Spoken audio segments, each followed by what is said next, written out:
Welcome to the video series, The Operational Amplifier, From Abstraction to Reality. This is an attempt to get an understanding of specifications on an op-amp datasheet. Op-amp specs can be quite confusing, as the various manufacturers have various ways of specifying performance of an operational amplifier. Some are consistent across manufacturers, and some are not. This is further perplexed by the myriad of letter designators and their associated subscripts in the various units of measure. Let's start with perhaps one of the more obvious set of specs, the absolute maximum ratings. These typically include supply voltage, input voltage, output short circuit limitations, if any, and temperature. Electrostatic discharge ratings are also in this section if applicable. These absolute max ratings usually come with a caveat, whereby these are stress ratings only, which do not imply functional operation of the device at these or any other conditions beyond those recommended operating conditions. Let's juxtapose the absolute maximum ratings with the recommended operating conditions. Notice the recommended supply voltage is 30 volts versus the 36 volts absolute max. Notice also the recommended common mode voltage range is 0 to VCC minus 2 volts. When we took a peek inside the op-amp, we pointed out that the differential pair will begin to shut down as the input voltage approaches VCC. However, the input P&P transistors have their collectors grounded, so the common mode input range includes ground or the minus rail. Next up is the input offset voltage. With an ideal op-amp, if the differential input voltage is 0, the output voltage is 0.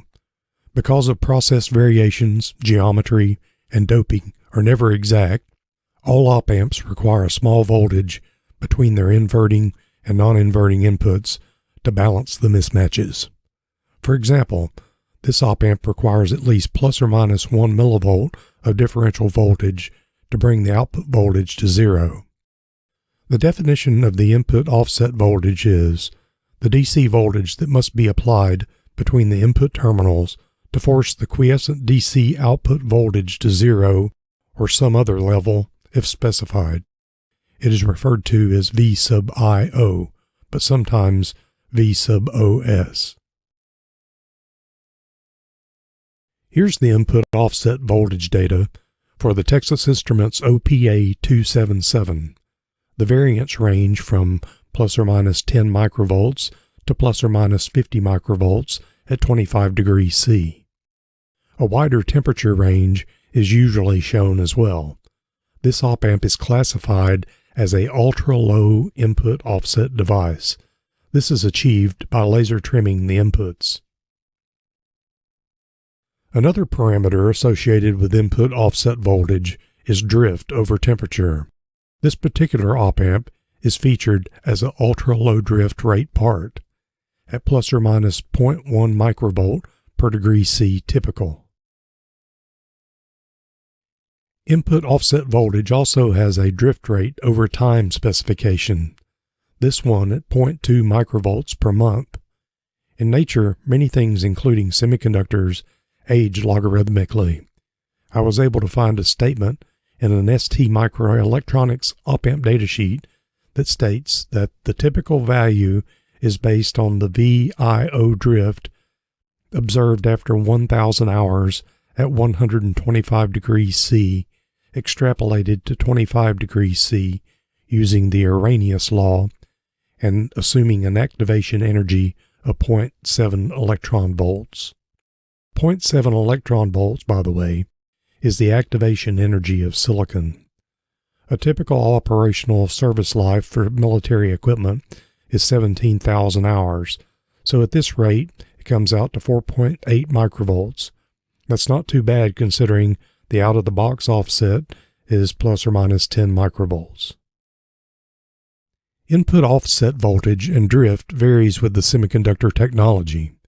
Bipolar generally has the lowest input offset and drift parameters. Bifet op-amps consist of a JFET input stage and BJTs in the gain and output stages. These devices typically have the worst input offset and temperature drift of the three process types. This is attributed to the transconductance of the JFET, which is lower than that of the BJT.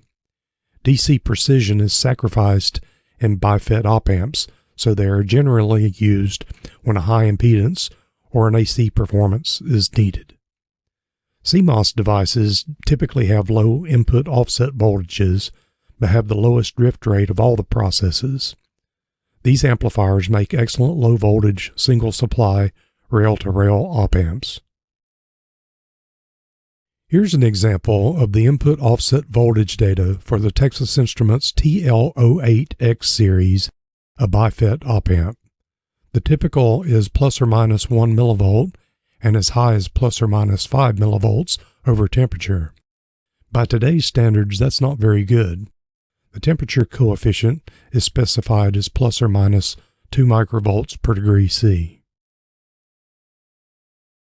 Let's proceed with measuring the input offset voltage of that TL082 Bifet op-amp and see if it's really as bad as the datasheet says. It would be very onerous to operate an op-amp open loop while injecting a very small DC offset. It's much more practical to put the device under test in a loop as shown here. The auxiliary amplifier as an integrator itself is configured to be a full open loop gain at DC, but its input resistor and feedback capacitor limit its bandwidth to a few hertz. This means that the DC voltage at the output of the device under test is amplified by the full gain of the auxiliary amplifier and applied via a 1000 to 1 attenuator to the non-inverting input of the device under test. Negative feedback forces the output of the device under test to ground potential.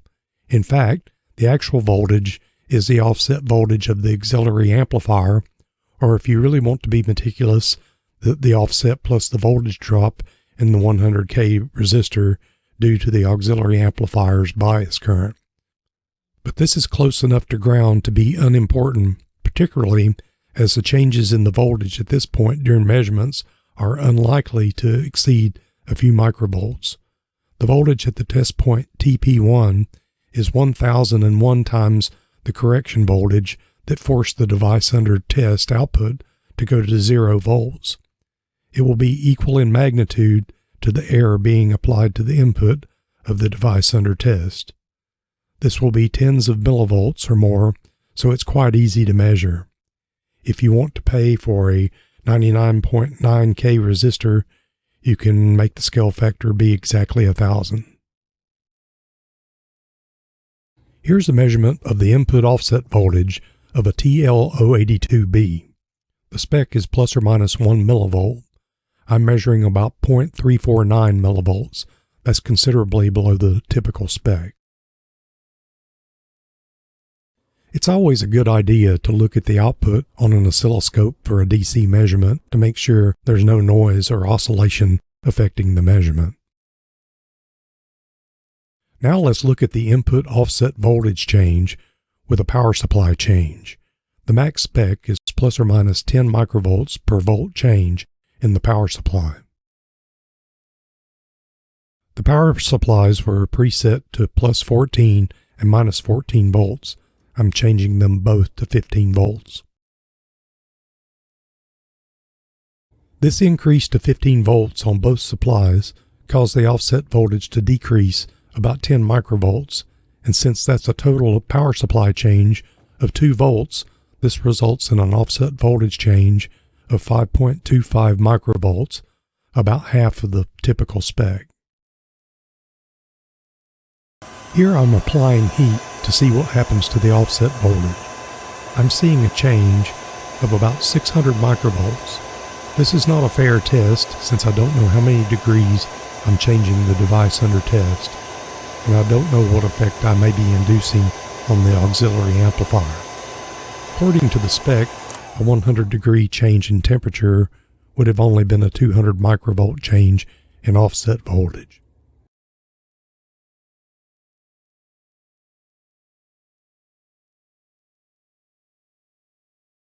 Now I'm testing the ultra-low offset voltage of the OPA 2277PA. I'm measuring plus 17 microvolts against a typical spec of plus or minus 20 microvolts. That's quite amazing. Just for a little perspective, the tube op-amp I showed in the history video had an input offset of 1.5 volts. I'd say the analog industry has come a long way.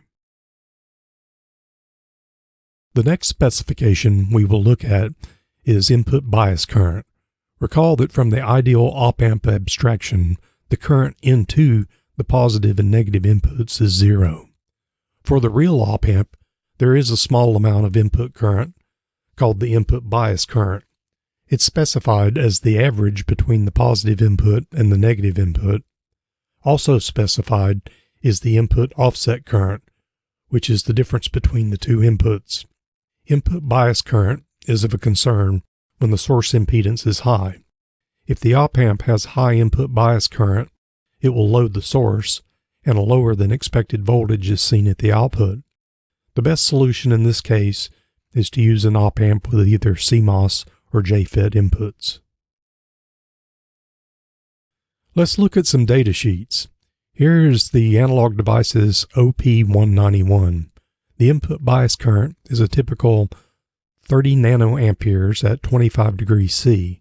The max over the wider temperature range is 95.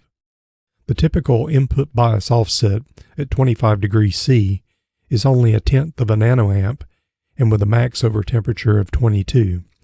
This means the two inputs are well balanced. There is an input bias current cancellation scheme that works well if the input bias current is the same for each input. We'll have more on that later. Here's the OPA 277. It has a very low input bias current of 0.5 nanoamps. But look at the input offset current. It's the same. I did a search for the lowest input bias current and found this Texas Instruments LMC 6041 that has a stunning 2 femtoamp typical input bias current. Let's apply some perspective to that. Applying the elementary charge constant, that's 1 electron every 80 microseconds. The next spec to look at is common mode input voltage range. Here's a review from the peek inside the op-amp video. A common mode voltage source, or VCM, is connected to both the inverting and the non-inverting input. Oftentimes, the inputs of the op-amp will be near ground or somewhere in the middle between the upper and lower rail. In other cases, the op-amp inputs may need to be close to the rails. This op-amp configuration has definite common mode input range limitations. There would be a typical 0.3 volt drop across the current source and a 0.6 volt drop across the emitter base junctions of Q1 and Q2. This means that if the VCM input is greater than VCC minus 0.9 volts, the input transistors will shut down. On the negative side, Q3 has a VBE drop of 0.6 volts. That means if VCM is less than VEE plus 0.6 volts, the current mirror will shut down. The OPA 277 is such an op-amp with those limitations. The common mode input range goes from the minus rail plus 2 volts to the plus rail minus 2 volts. In other words, if the voltage supply was plus and minus 15 volts, the output mode voltage input range would be between minus 13 volts and plus 13 volts. These op-amps are well suited for small signal amplifiers, active filters, and any signal that doesn't need to drive the outputs near the rails. Here's a simplified block diagram of the LM358. The inputs shut down at about 2 volts below the positive rail. However, the input transistors have their collectors connected to the negative rail, shown as ground here. This allows the input range to operate around the negative rail.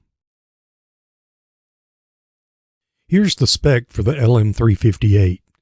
Its common mode input voltage range extends down to the V- rail. There are numerous applications where it is advantageous to operate around the negative rail.